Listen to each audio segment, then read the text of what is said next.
He's been at all the I'm sessions. here. Okay, cool. Yeah. Excuse me, we couldn't hear you, but Sorry, I was muted. I appreciate it. We need you because it's just you, me, and Sam. Okay. Okay, Since you got we are online. It's great, anyone who's joining us in YouTube land and afterwards, it'll be great to have you. We're here, and we are going to be talking tonight about the planned lesson was, a Hartman look kind of at hopeful Zionism or where we're going. I'm not necessarily going to promise you an amazing amount of hope out of this conversation. I think you'll take from it. I think you can take from it quite a bit of hope. I think, um, but but I wanted to ask as an opening question for everyone: what happens if Israel does not become the country you hoped it would be?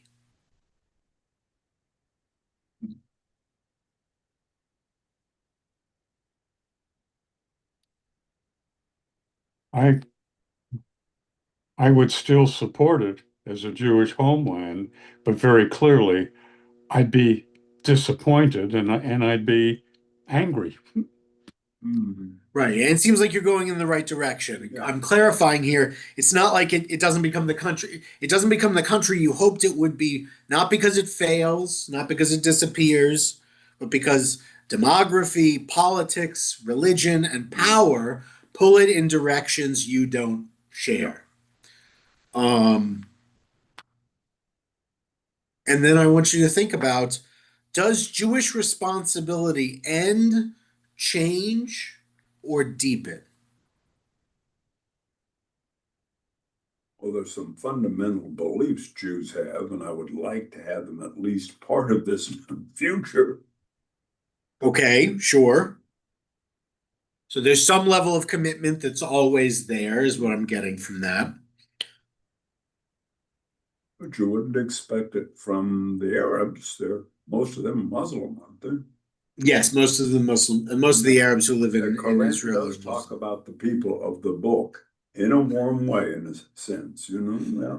Well, I'm not sure. I'm not sure anyone who has to pay a jizya, a tax, Oh, yeah. because you're not quite as first. That gets a little too. Some animals are more equal than others for me. Well, the I can't take the idea that it could be called friendly when they tax you for existing. I just well, I've never, there's no Jewish place where they tax people to say Jews don't have to pay, but these other people do. but the Jews don't have Muslims those did that rules. in Spain from They did 700 it to for in many 14. places for a Yeah. very long time. They may do it today where they still where they hold power. I don't know. Um, not living in those. I could look that up. I should, but I don't know. But you're asking the Arabs to buy in to this state, to the where they're living, and be part of it. Are we not? Are we? That's a great question. Yeah. If we're not, then what are they? No, I mean the I think it's a legitimate question to ask, quite frankly, and I'm happy to have any Yeah. thoughts or pushback as may be. Um, does a state that so long, if it, and I'm not saying whether it does or doesn't at this moment, but if it provides for the protection of and the general necessities of a population, does it have to reflect their inner character? Do they have to feel they share in it in that way? Yeah. In America, we've again, I love all the Americanism, and Sam's already given me a lot tonight of Americanism, and it's great. I love it because I'm very American, Yeah. but I try not to put that on others because that's when we get into that's I wouldn't want someone telling me, well, a British person coming here and saying you got to do it this way because we say so.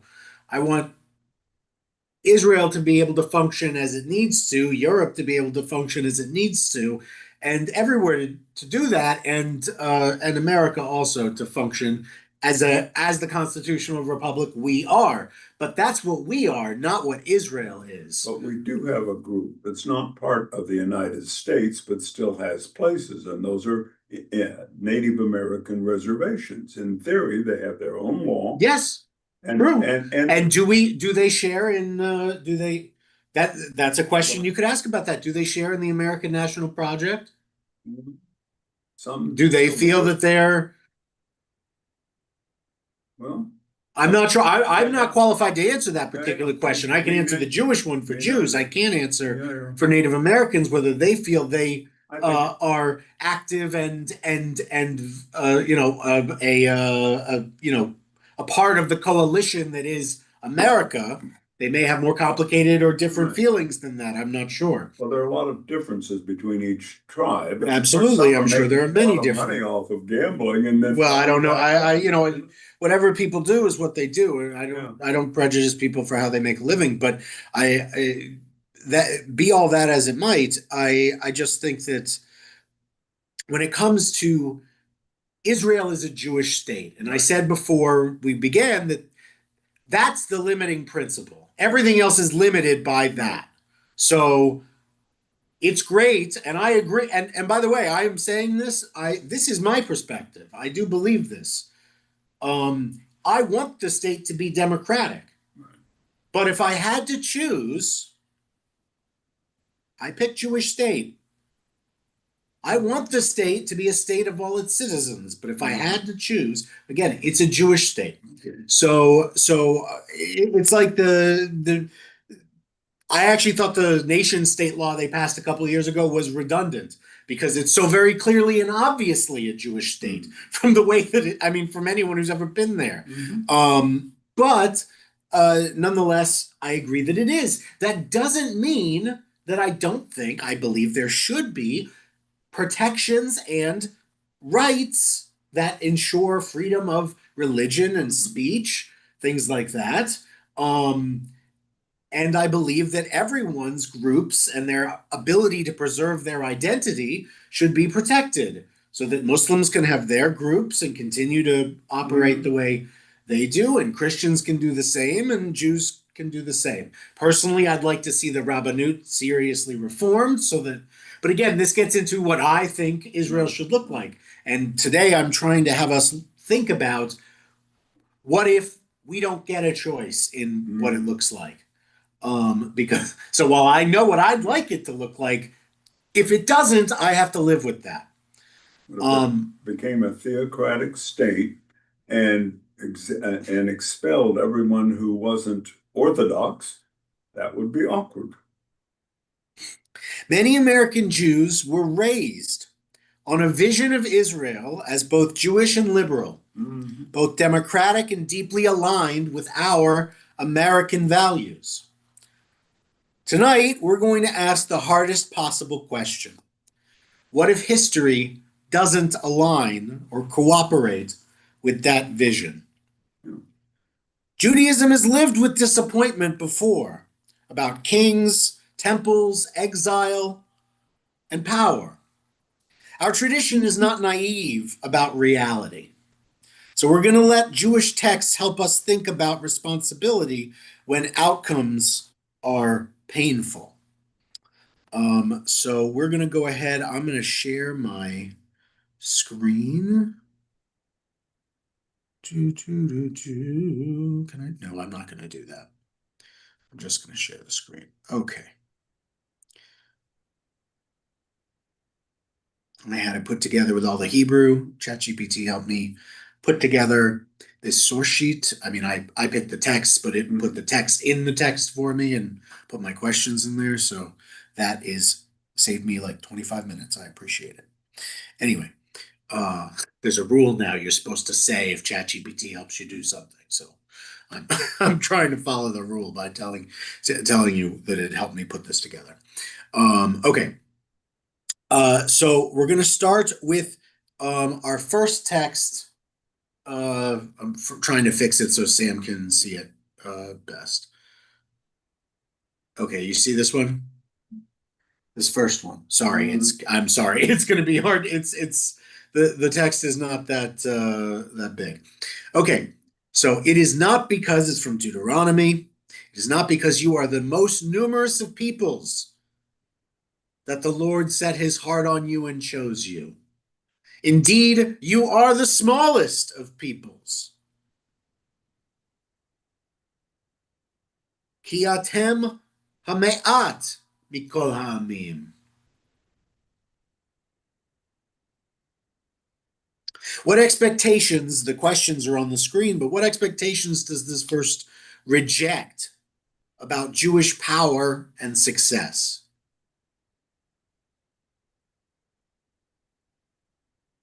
It's not based on majority. Yes, it's not based on being an overwhelming, we're not winning anything by overwhelming anybody with numbers. Yes, absolutely. The current government is certainly a good example of that. They don't represent. Well, leaving this current government aside, what other expectations does this verse reject about Jewish power and success?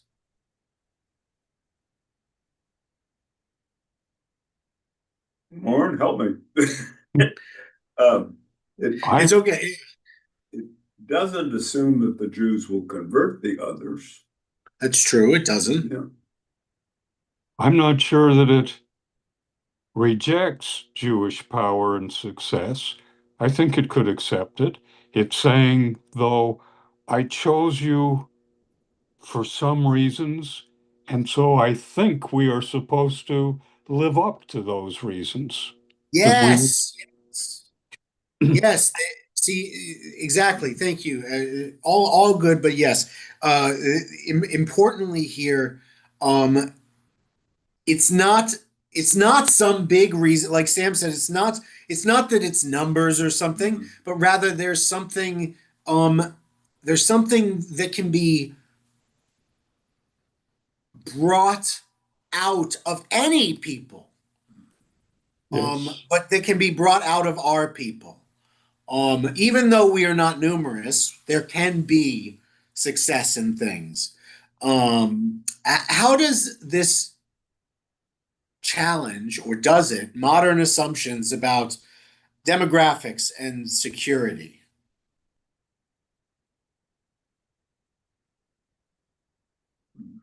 I think it's saying, or it's implying in a way, not necessarily peace through power and strength, but reliance on God. Does it imply covenant with God, and that Jews should keep their covenant? And well, I mean, it's Deuteronomy, so inherently we're talking about something that falls within this covenant. But I think modern assumptions about demography and security, I would paraphrase as essentially being that if the Jews, or a certain kind of Jew or whatever, isn't a certain percentage of the population of the land of Israel or the state of Israel, or whichever, whether you include Judea and Samaria and Gaza and all that, then there won't be a Jewish state, or it'll be under threat forever if we don't have a certain percentage, if we're not a certain size of the so if the Arabs outnumbered us, it would automatically not be a Jewish state. But that, and yes, and so how does this challenge that? Well, of course, you've been pointing out there's a separation between temporal power, priestly power, and what was the sacrificial stuff? And prophetic power. Now, we don't have a lot of modern day prophets. That is closed. But we do have the rabbinic councils that could ponder how Israel can be a Jewish state and not have a majority of Jews. That'll be a challenge. That would be a challenge. I think most of us are aware of the ways in which it could be a Jewish state without having a majority Jews. I think the practical. I agree with you. There is a rabbinic answer to everything, but I would also say that just maybe You don't want that to come, or rather, it won't come down to a rabbinic answer because it will come down to a practical, pragmatic, political answer, which will be not everyone gets to vote. That would be the it would be a different form of government. Whether it's maybe nobody votes, maybe it becomes a king. I don't know. I hope it doesn't, but I'm just saying, there are we cannot pretend there is no other form of government than democracy with universal voting rights. There are different. No, we've had apartheid. It was not a terribly successful. It was not terribly successful, and I don't wish to repeat it. I'm just saying, to pretend it isn't on the table is to do a disservice to the truth, to understanding, to our own relationship with Israel and thinking about it ahead of time. Part of this is trying to get our heads around how we feel about our relationship with Israel and how we can keep it strong moving forward, no matter what Israel looks like. But we should probably think about what it's going to look like and be honest about what those possibilities are. Okay, let's take a look at now. Of course, the second section, I'm going to bring you to think about the disappointments of Jewish power. Is, of course, the story of Samuel and the people, because everyone here who's in Torah study knows very well this story, because we just did it a couple months ago. But Samuel told the people all the words of the Lord. This will be the practice of the king who will reign over you. He will take your sons and appoint them to his chariots and cavalry. He will take your daughters as perfumers, cooks, and bakers. He will take the best of your fields and vineyards, and you shall be his servants. When that day comes, you will cry out because of the king whom you yourselves have chosen. But the Lord will not answer you on that day. But the alternative, which was the judges, was getting crazy. They almost knocked out a whole tribe. Benjamin. But that wasn't predetermined, though. That was because of the actions of Benjamin and the choice to go to war. That it's not. But the judges. Yes, I agree. There's problems with the judges system. But was this the answer? It's as if this was the only answer, which of course it wasn't. No. It didn't have to be, because they could have done a Sanhedrin with the prophet who would hear from God to do like a legislature. Who knows? But they could have done any number of things that weren't just this one thing. They chose to do this thing, and Samuel directly tells them what the result of doing this one thing will be, and they say, "Yeah, we're good. We still want that. Let's do that." So sometimes, do we always pick what's best for us, folks? No. Why does the Tanakh permit sovereignty it knows will cause harm? Right? Some people today, some of you here maybe even might think that this government of Israel causes harm. Certainly no one here, I don't believe, believes in the libel of genocide, but that whether they cause harm, that Ben-Gvir causes harm, that somebody causes harm in the government. If you believe that, still, like this sovereignty mentioned here, it exists and it's permitted by God. Why? Why don't we just get it right? Why isn't it automatic?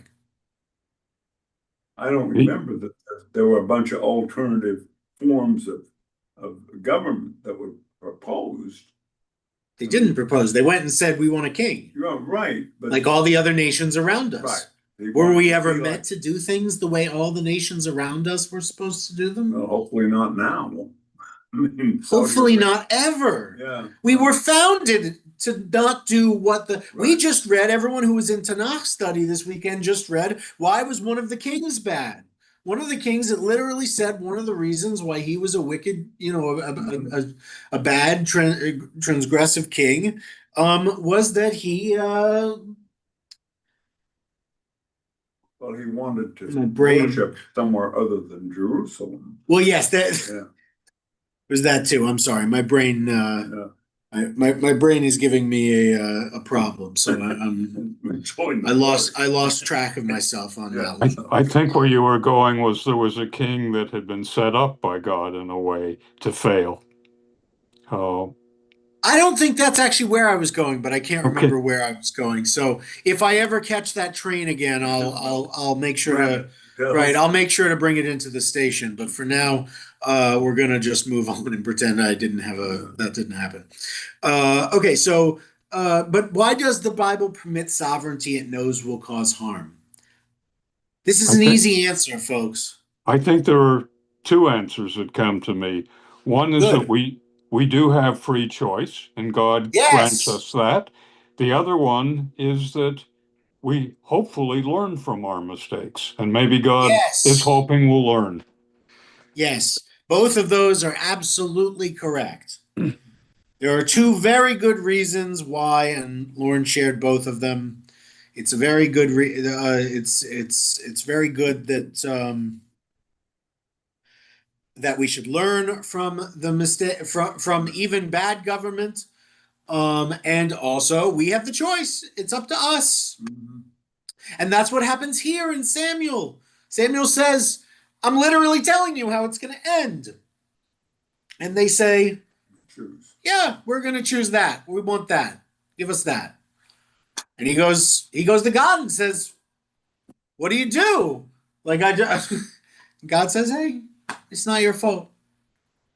They chose, right? That's what God says to Samuel. He says, they didn't reject you, they rejected me. Right. But that was their choice. And they'll suffer for it. Hopefully they'll learn. We're a stiff-necked people, remember. We don't learn quick. I wish, but after not so Saul, much. we had two of our best kings, David and Shlomo. Yeah, well, yeah, and And I think you should. that I went view downhill. kingship. I think I view the monarchy period of Jewish history in its as a whole, including also the latter monarchs, the monarchs that come after the Restoration, the Hasmonean kings, and the up through Herod, before Rome takes over.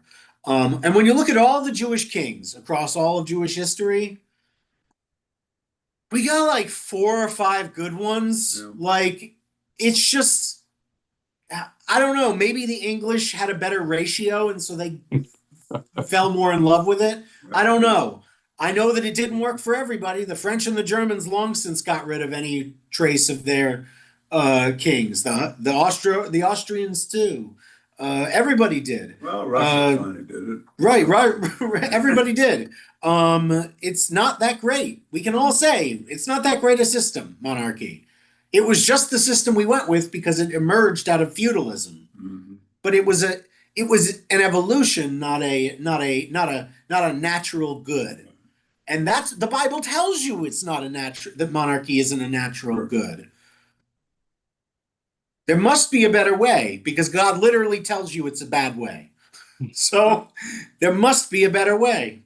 Of course, the best way, quite frankly, God, I believe, is hinting at the system of a republic, one in which every person is free to exist according to the rules they set, that are set for themselves, minus the major, as we would call it, Noahide rules or societal rules for everybody.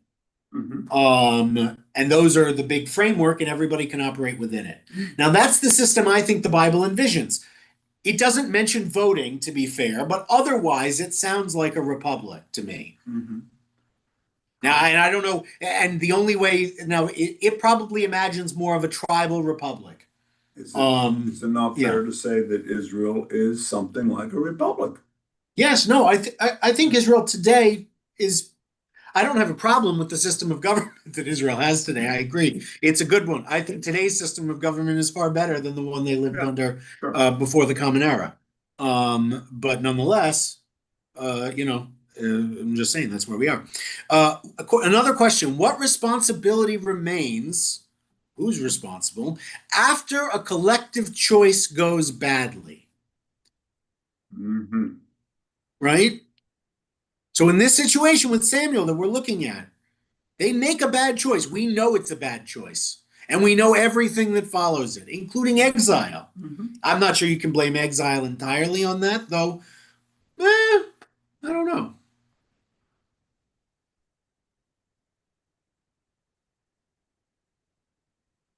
And Doc? then what you're asking is, how do individual citizens have a responsibility, or? Whose responsibility is it? And what? In today's world, you mentioned four groups who would then have some responsibility for the way the society is shaped. You would think. Although right now you're seeing a lot of tension. I think when there's about to be an election in Israel, first of all, Right. the election will be in about 10 months. Mm-hmm. When that election comes, it will be interesting to see how much of the secular public that has bore the weight, that has carried the stretcher, to use an Israeli term, uh, of carrying the military and Israeli society and the burden of the suffering, both from being most of the hostages and whatnot, to being the people dying, fighting and dying in the war. The question remains to see how will they vote. How in a post October 7th reality. Will they favor parties that seek to address that imbalance? Mm-hmm. That they fight and die for the state in a way that some other segments of the population don't. It's interesting that, is it not, that we are having a major election about the same time? Our by-election. I mean, I guess it's a little interesting. I'm hopeful that it won't. I'm just hoping at this point Israel's. I would just love for everyone in politics to stop talking about Israel. I would really love that. Because I fight a lot with politicians and pundits online about Israel. Okay. And another one here. A Judaism that cannot survive sovereignty without losing its soul has failed its own test. Now, this is Avraham Berg. I'm not suggesting Israel has lost its soul or that it cannot survive sovereignty or that it's failed its own test. I'm not suggesting any of those things. But what do you think Berg means by losing its soul?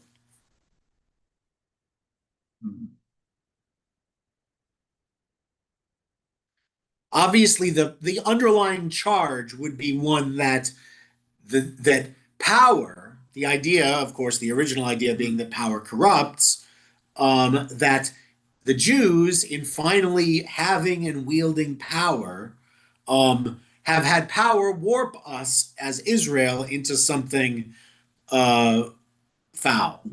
And that if we can't have sovereignty with power without abusing it, then we've failed the ultimate test that we've been set up for, is his idea throughout history. That all of exile was set up to bring back a people that could be a people that would not succumb to the pitfalls of power.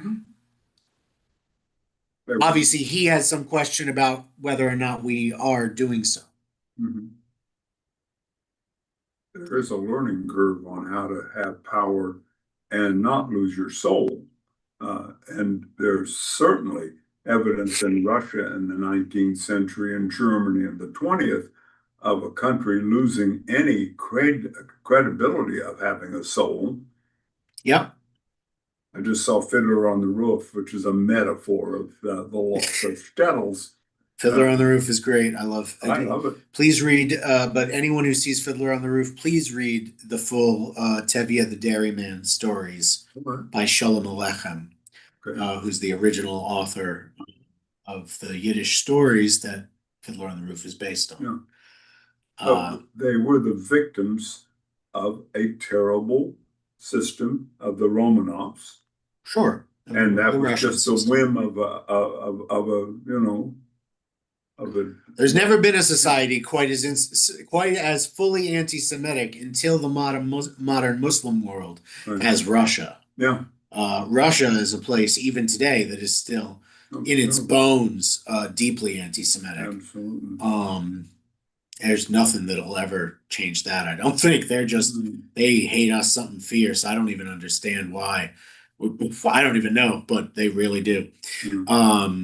You see it online all the time. Anyway, so we talked a little bit about what Berg means by losing its soul. Does anyone think I didn't cover it? You covered, but it's a process.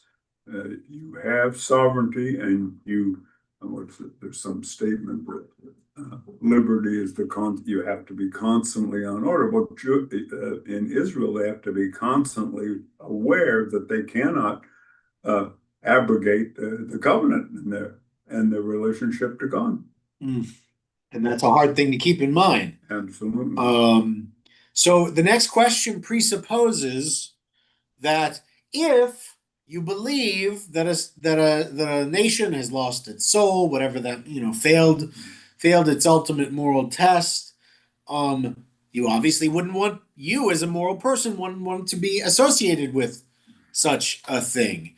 And so the question is disengagement a moral response or a refusal of responsibility? And where does responsibility for Israel lie? Remember, Berg's quote is a Judaism that cannot survive sovereignty.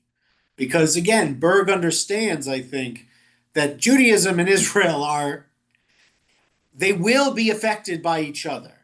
Israel will always obviously be a Jewish state, and Judaism will always be influenced by the ideas, even when there was no state, Judaism was influenced by the ideas and tradition that comes out of Eretz Yisrael. That's always been true. So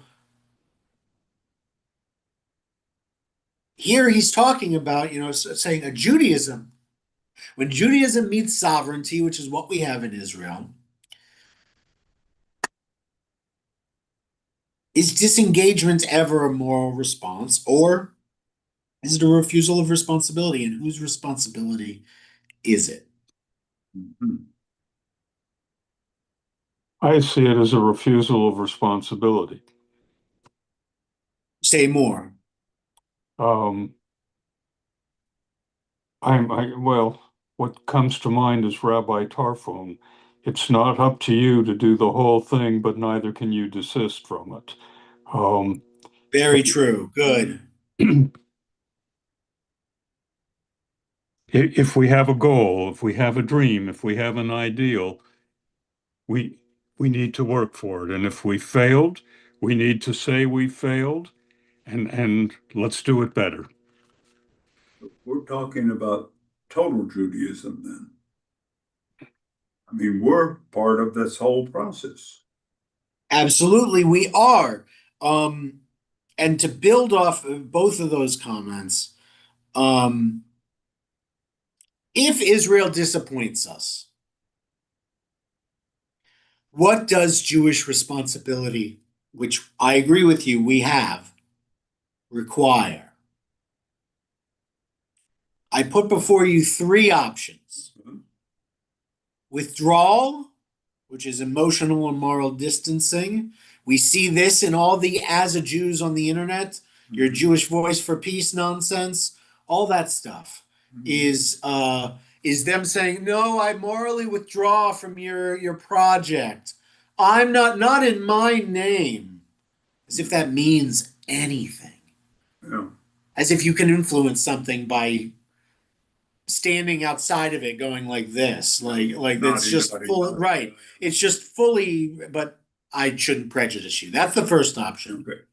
The second option is conditional support, supporting Israel in places and ways that reflect your values. Mhm. And the third option is what I call, some people have been calling it the conflicted committed. I'm calling it tragic commitment.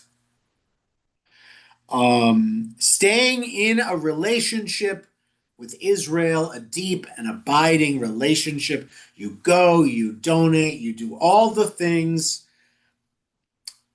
even when it hurts, even if it doesn't look like what you thought it would.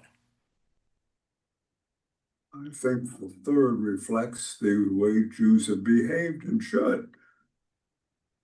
Life is tragic. You see it and you do what you can to make it better. Mm-hmm. Interesting, noting that is true from Jewish history, absolutely. Which of these does Jewish history actually model?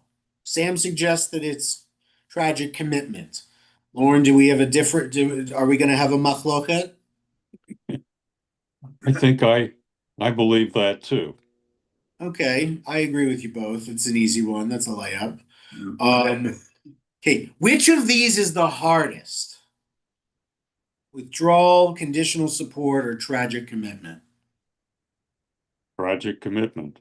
Tragic commitment. You're in it. You're in it up to your elbows. It's interesting. I could hear, and I think I agree with you, though I could hear an argument, honestly, for any of them. Yeah. I could hear an argument that in some ways what's hardest is withdrawal, because what you're really doing by cutting yourself, I mean, we're told over and over again, Pirkei Avot, at the time, which don't cut yourself off from the community. It's Right. not, and we're told in general, it's not good for a man to be alone, right? We're told these things. We know that withdrawal is absolutely the wrong choice. That's why I set it up at the beginning. And so I could hear an argument for, in some ways, it's very hard on someone. And I could hear an argument that somehow, well, conditional support feels very selfish to me. So it's hard for me to believe that's the hardest thing. The selfish thing tends to feel like the easiest thing to me. I don't know. And which feels the most Jewish? Not the most American. Sorry, Sam. The most Jewish. I'm just joking. I'm just joking. Don't worry.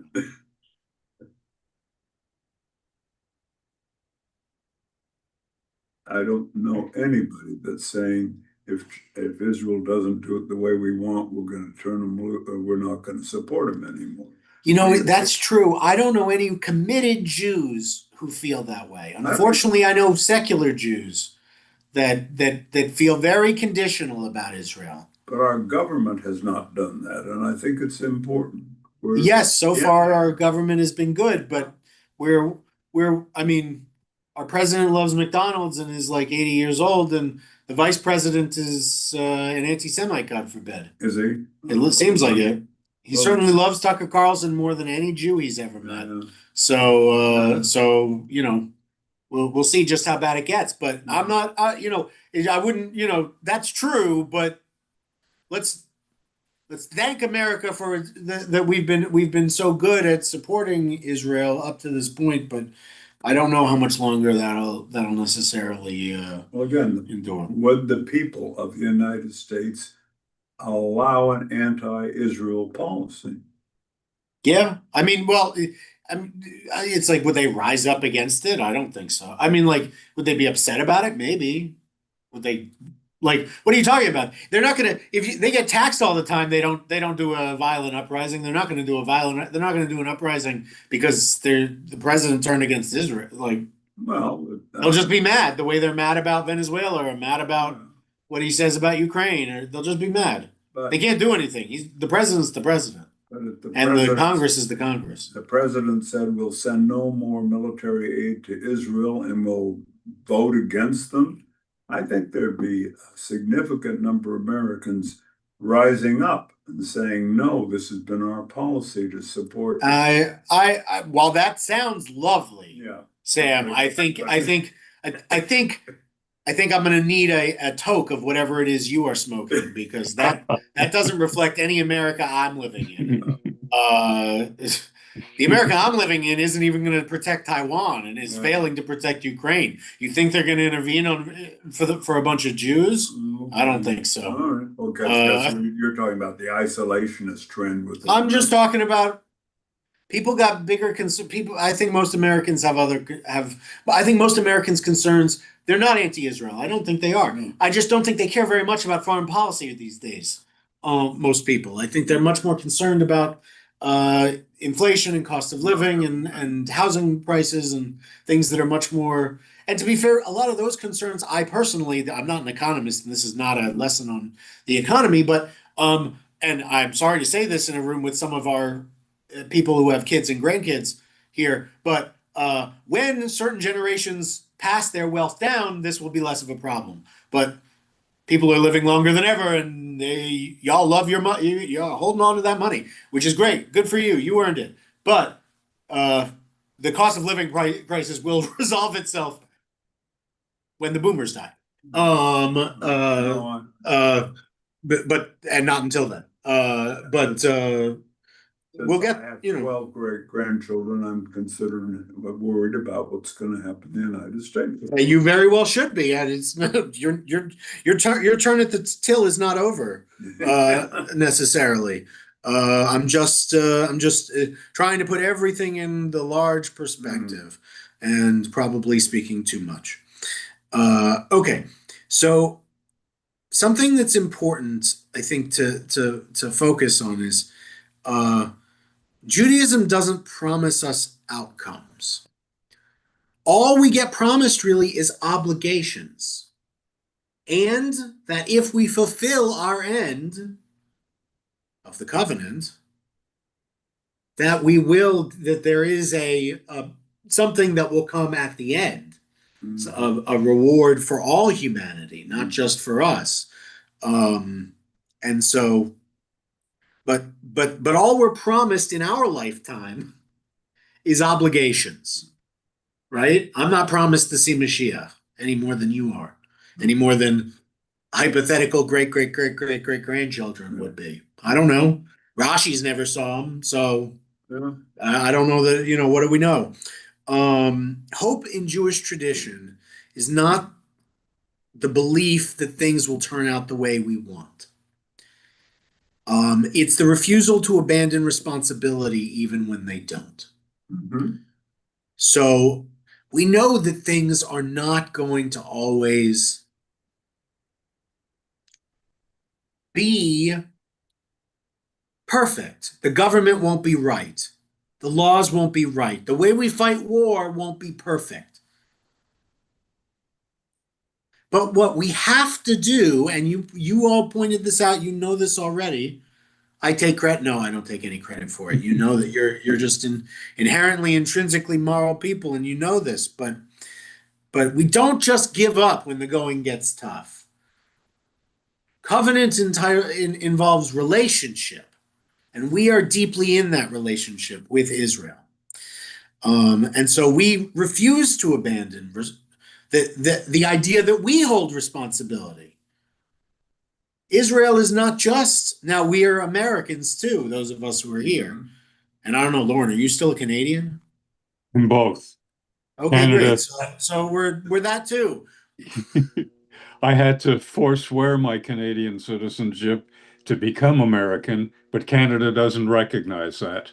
Oh, okay. Well, terrific. Then I don't know. We're all kinds of things. But whatever else we are as Jews, we are also trying to make sure that Israel is something that we are helping upbuild in a way. We are all Bonei Yerushalayim.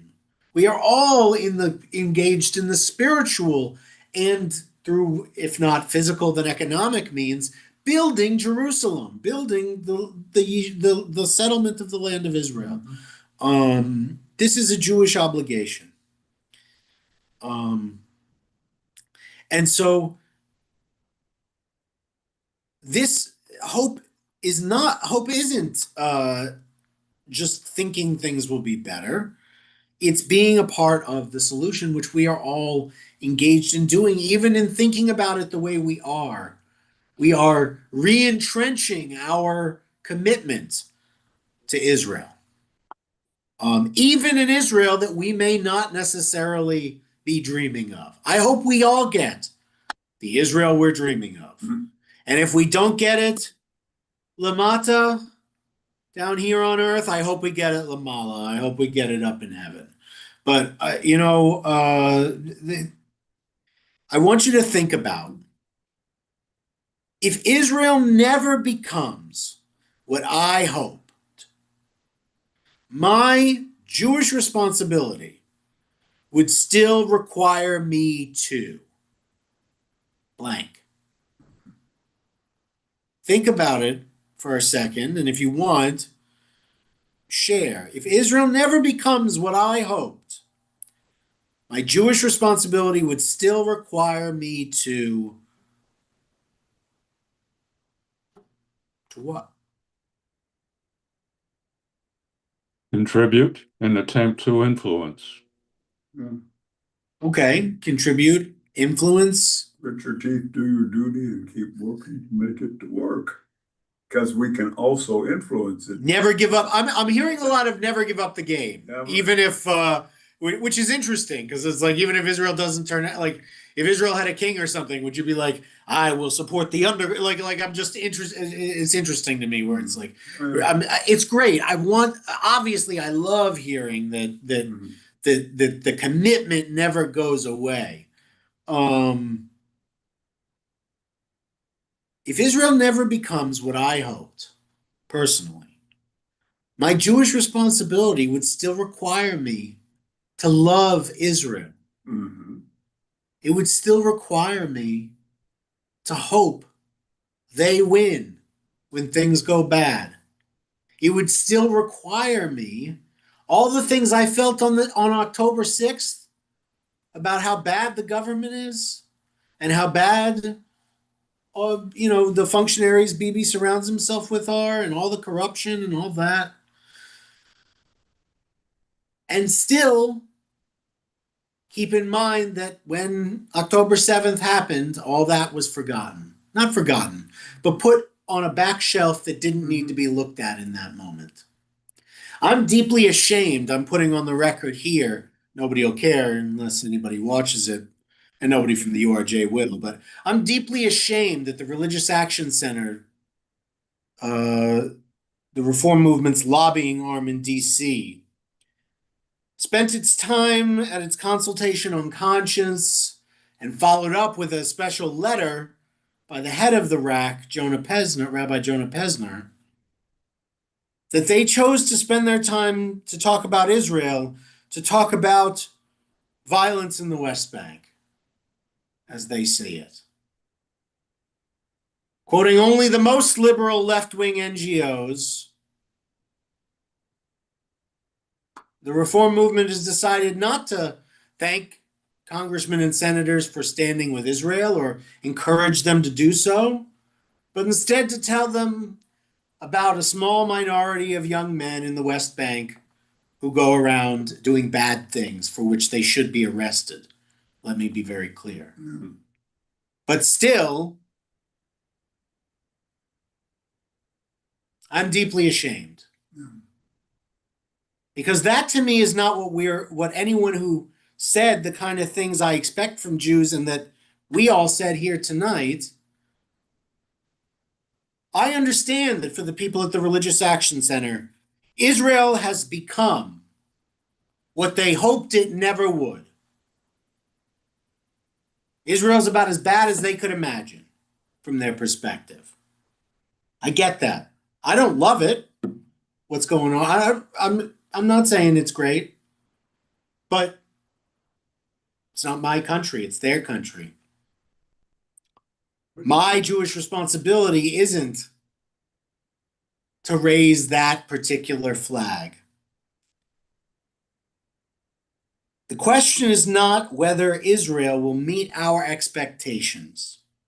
The question is whether we will meet ours. As Jews bound to a people and a history that never promised us comfort. I guess I said I was ashamed of the rack because we live in the most extraordinary moment in all of Jewish history since Revelation. We endure in a time of Jewish sovereignty in the land of Israel, which God knows has been rare enough. Statistically, no one could have bet you would live during its existence, and yet you do. That itself is miraculous. And to lose sight of that, to give aid and comfort to our enemies, using half-truths. You know, it's true that no one should attack a Palestinian farmer. And that Palestinian farmer shouldn't plant vineyards that aren't on his land to try and claim that land. It's very complicated what goes on in Judea and Samaria. And quite frankly, much more complicated than the Religious Action Center knows or has any capacity for. They just read what they're given and they say it. And unfortunately, it reflects badly on us. And I feel this is the time I'll say so. I'm ashamed. I think that Jewish responsibility calls us to be responsible, to be moral agents, and in times of extreme strife, to make sure we preserve the miracles that God has granted us. And I think that that's something that we shouldn't lose sight of, and that perhaps our friends at the Religious Action Center have lost sight of. Thoughts, question, Well, anything? it has been kind of a miracle that Israel even survived the initial attacks and the various wars. And they are not being threatened militarily at this moment from Hamas. They're trying to find a way to not be constantly attacked. Yes. You know? And I can't blame them. The question is, what's the best way to do that? As you know, we had a genocide going on in the Yugoslavia. It was hatreds of the Serbs to the Croats, and there's a long history to that. And without some force coming in and saying, stop, it's been going on. We came in and essentially said, stop, and they're starting to be able to form some kind of civil society. So although I don't think there's any appetite for the only way you could do that is by occupying the whole area, right? Well, we could do that. And the question, I don't think I do not want America to occupy Israel. Well, I understand that. And nobody wanted us in the Yugoslavia either. Okay, I don't want, but like, let's not even, but nobody wants us there. I don't want us there. Okay, but what can work to help? It won't. I do not believe an occupation of Israel and the Palestinian territories would do anything to help anyone, but it would lead to terrorism against Americans, unfortunately, by Palestinians and possibly by extremist Israelis as well. So that would be a terrible, terrible, how can terrible. Israel get some security? Israel will maintain secure. There is no world in which Israel does not maintain overall security control between the Jordan and the Mediterranean Sea. That there's no world, literally none, that any Israeli, Yair Golan, the head of the leftist party in Israel, wouldn't agree to that. Right. There's no world. So as far as needing Israel to agree, there's no world in which any force that exists otherwise. Now, the truth is, until you have a much more liberal person in office in Israel, which you're never going to have, I don't think, it's a non-starter. There will be no Palestinian state. Nobody has an appetite for it. Bibi can't maneuver. His party would fall apart if he tried. Well, it's not even about that. There's no when I'm presenting this, what I'm trying to say is that if 85% of the Knesset wouldn't do it, then it's not just Bibi. It's not just the far right. It's not just this government. It's everybody. Nobody wants that. I'm just saying, like, no, it's not just them. It's nobody. Yair Lapid doesn't want it. Nobody wants it. Yair Golan and the Arabs would vote for a Palestinian state. That's it.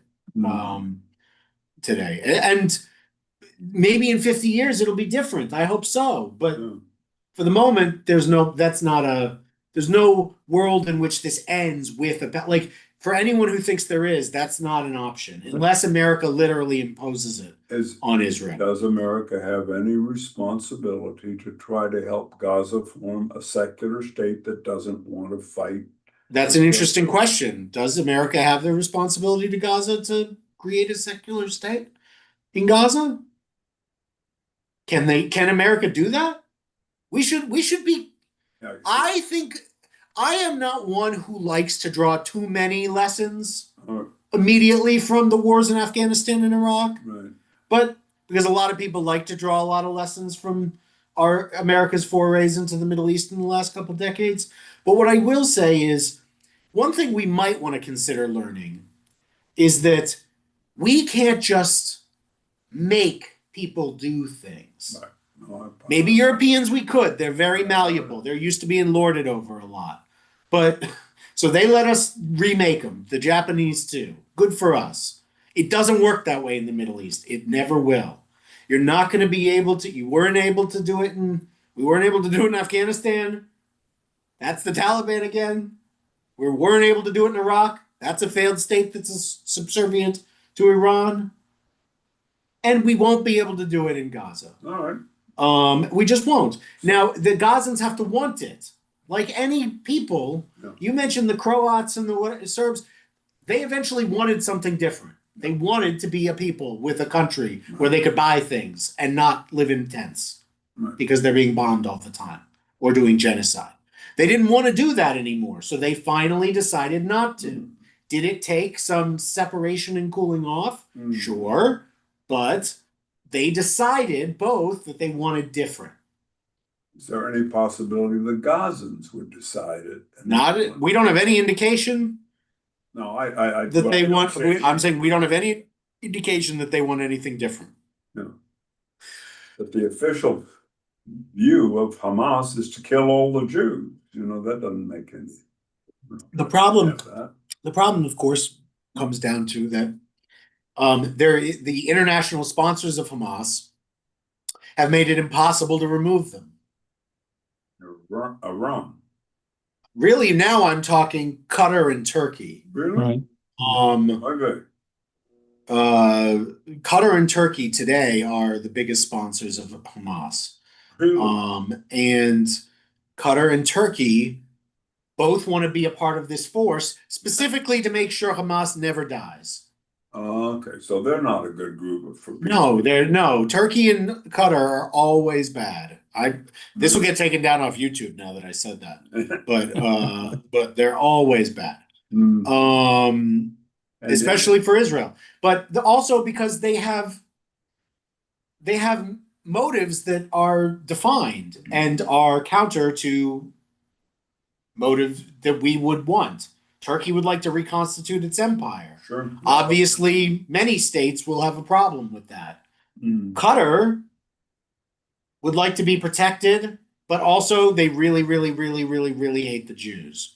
This is a deep, within everything they do, there also has to be hating the Jews. I'm pretty sure they probably snuck a Star of David getting stabbed onto all the soccer jerseys that they sponsor across Europe. That's mostly a joke. But they're really bad. Like their main motivation is that. Do we have any understanding why Qatar is so anti-Jews? It's their brand of Islam. All right. It's very anti-Jewish, kind of like the Catholic integralists who are going around now, the far right Catholics who are trying to remake America into heritage and stuff. I don't know. Yeah. They're crazy people, but they want to change what America is because they'd rather have more rights. They'd rather have more stuff. They'd rather be dominant and powerful. And that's how the Muslim world has always worked. Yeah. Okay. I think as a note of hope, as I was trying to close on before, I think as a note of hope, I take that most Jews are deeply, deeply committed, just like you all, are deeply committed to the Jewish project, which is fulfilled in the state of Israel. And I believe that because so many Jews, pluralistically, I believe that because so many Jews who are so different, all are so invested in the future of the state of Israel, that whatever you fear, it won't be as bad as all that. You may not get the Israel you dream of, Lamata, down here on earth, but you will get, I believe, an Israel worthy of the Jewish people. Okay. Might not be tomorrow, but I believe you will.